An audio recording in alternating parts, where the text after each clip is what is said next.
প্রথম 2 ওভারে 21 রান থেকে দ্বিতীয় 2 ওভারে মাত্র 9 রান, তাও আবার ডেথ ওভারে এসে। অ্যাবসুলেট কামব্যাক তো একেই বলে। 30 রানে নিজের কোটা শেষ করেছেন মুস্তাফিজুর রহমান, সঙ্গে দলকে এনে দিয়েছিলেন প্রথম ব্রেক থ্রু অর্থাৎ প্রথম উইকেট। নিজের দিক থেকে সর্বোচ্চ চেষ্টাটাই করেছেন টাইগার এই পেসার, কিন্তু বাকিরা শেষ অবধি পারেনি দলের জয় নিশ্চিত করতে। ফলে ডেজার্ট ভাইপার্সের বিপক্ষে হার দিয়েই মাঠ ছাড়তে হলো দুবাই ক্যাপিটালসকে।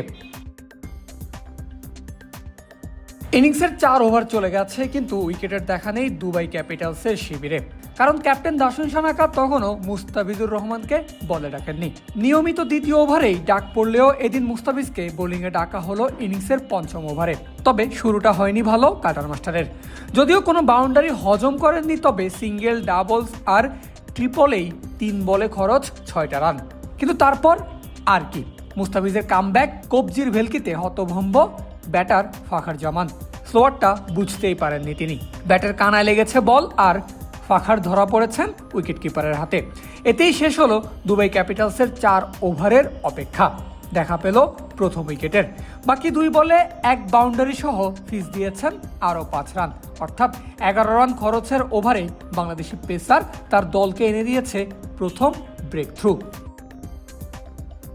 এখন যে কোনো ব্র্যান্ডের পুরাতন এসি বদলে নতুন ওয়ালটন এসিতে উপভোগ করুন 25% ছাড়।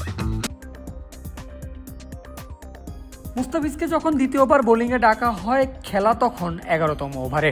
স্কোরবোর্ডে ইতিমধ্যেই ডেজার্ট ভাইপার্স তুলে ফেলেছে 88 রান, অর্থাৎ ভাইপার্সদের রানের বন্যায় বাঁধ দিতেই ডাকা হয় ফিজকে।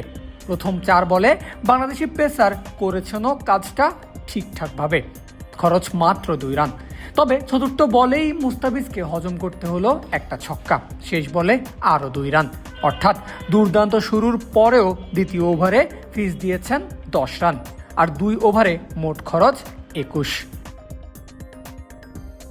তৃতীয় ওভারের জন্য মুস্তাফিজ যখন বলে আসেন, তখন তার দলকে 30 বলে ডিফেন্ড করতে হবে 36 রান, অর্থাৎ সর্বোচ্চ হারকিপ্টে বোলিংটাই করতে হবে বাংলাদেশি পেসারকে।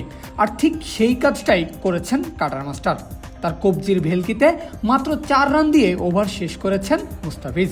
ডেথের ঠিক আগের ওভারে এসে এমন বোলিং আবারও জয়ের আশা জাগিয়ে তোলে দুবাই ক্যাপিটালস শিবিরে। নিজের কোটার শেষ ওভারের জন্য মুস্তাফিজ বলে আসেন 18তম ওভারে, যখন তার দলকে ডিফেন্ড করতে হবে 20 রান। খেলার এমন ইন্টেন্সিটিতেও ঠান্ডা মাথায় চলেছে মুস্তাফিজের ভেলকি। প্রথম 4 বলে মাত্র 3 রান খরচ করেছেন। ব্যাটিংয়ে একদিকে শিমরন হিটমায়ার, অন্যদিকে স্যাম কারান, এমন 2 জন ব্যাটারের কাছ থেকে গোটা ওভারে কাটার মাস্টার খরচ করেছেন মাত্র 5 রান। দেখিয়েছেন কেন তিনি ডেথ স্পেশালিস্ট। যদিও তার দলের বাকি বোলাররা শেষ পর্যন্ত জয়টা নিশ্চিত করতে পারেনি।